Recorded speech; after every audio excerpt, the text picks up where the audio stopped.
I'm with Barbara Kraus of Parks Associates, a market research firm, and you were on the Smart TV panel talking about Smart TV. One of the questions I have about it is sort of the difference between putting that smartness in the TV versus in the set-top box. Do you see any trends over the last year or two, as long as we've had Smart TV, and what you might expect in the future as to which of those two platforms is more important? Right now, manufacturers are actually looking at combining the functionality. You have the set-top box, which is primarily cable or satellite set-top box, where you can get your live TV and video on demand. You'll use a smart TV, a streaming media player, or a gaming console to get over the top. In the last year, we've seen a lot of experimentation, I'll say. Roku, for example, has a Time Warner Cable app on its interface, so you can stream live TV, you can look at video on demand. Some of the set-top box, the cable companies are starting to add Netflix to their boxes, and everybody's looking for a simple solution. As we discussed this morning, a single, simple interface is very important, and one box could be the way to do that. It seems to me, as you just said, things are merging. The lines, the battle lines being drawn, as the song says, are becoming very fuzzy as apps are getting put on cable boxes and cable content is being put into apps. I guess my original question had more to do with streaming set-top boxes or external set-top boxes, be they Blu-ray players, gaming consoles, Roku-type dedicated streamers.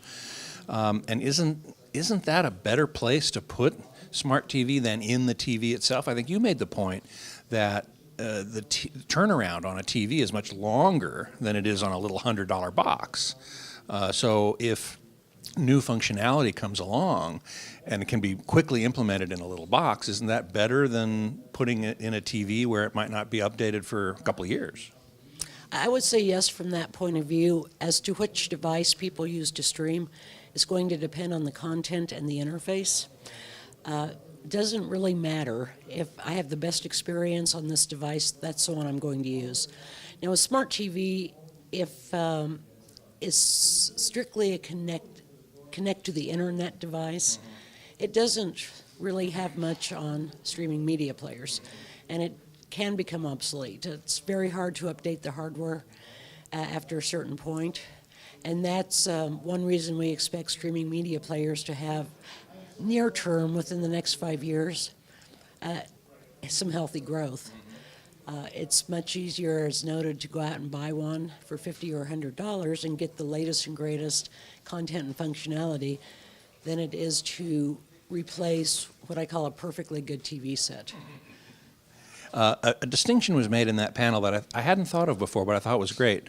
The difference between the connected TV and the smart TV. Can you recap sort of that difference? The connected TV streams internet content, and that is what most people use any of these devices for.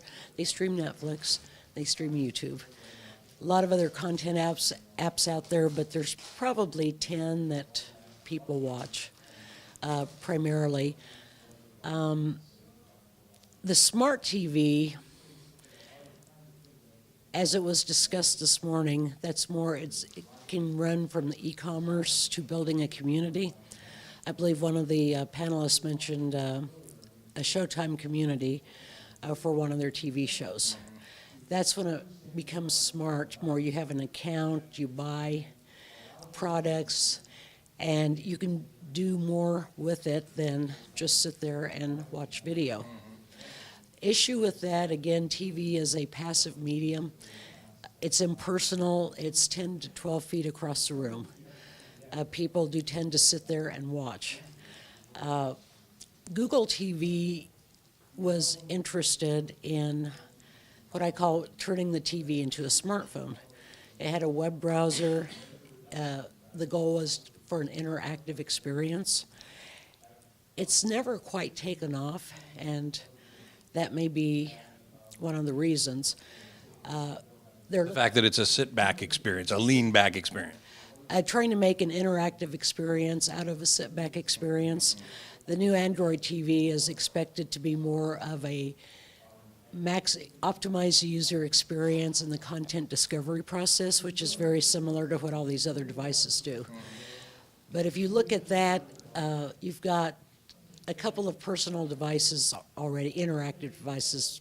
So many people have smartphones and tablets, and you can hold them up close, you touch the keys, you can move them around. So while connected TV, there's certainly a place for it. I think turning it into an interactive medium is going to take some time, some education, and not at all sure at this point that that's really the direction consumers want to go. Certainly we saw web TV come and go. We saw Google TV sort of come and go. Somebody on the panel, don't remember if it was you, said something about how smartphones have gained so much more functionality than being a phone. In fact, the new Google or Amazon Fire phone at the big rollout, they didn't once mention that it's a phone. So, and somebody said on your panel that TVs weren't there yet. And I think what you just said, I tend to agree with, is that they may not get there anytime soon. It's just a different experience. As a smartphone, I work at Parks Associates, and we cover a wide range of connected home, Internet of Things, smart home, connected healthcare, broadband, access, digital media. We look at all these. The smartphone at some point may become, I call it the whole house controller. I know some of the TV manufacturers use a smartphone as a remote or give you that option. A lot of the smart home functionality can be controlled with a smartphone. Now, I started back in home security in 1995, and smart home functionality was the next big thing then. It didn't have the technological sophistication we have 20 years later, but the idea I can monitor for leaks, I can monitor for carbon monoxide, I can do all this. It was around, and what will probably drive that, because again, you've had 20 years where everybody says, this is a great idea for a product line, is the fact that you can control it all from one device. You can control it remotely. So, and your TV might very well become part of that, as some manufacturers have already done. It's even like if you've got a program on TV, content on the smartphone, people can buy, associated items, again, build the community. They can do it all on that. The smartphone has so much potential to take on more and more control of the connected home. It may be hard to compete with that.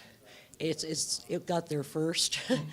And as you say, you're carrying it around with you anyway. It's in your hand. You can touch it. You can play with the keys and type stuff in. Much more difficult to do with a TV. You have to get the keyboard out, and it's a Bluetooth keyboard or IR or whatever, and sit with it on your lap, and it's really not that kind of experience. And it's 10 feet away. My smartphone is as close, maybe a foot from my face. So at this time, I think TV is still a passive experience. You sit back, you relax, you watch. When you want to do business, you want to get interactive, you have a couple of other devices for that. I'm not saying it can't turn over time, but I think it will be challenged. Well, thanks so much for talking with us. Thank you so much.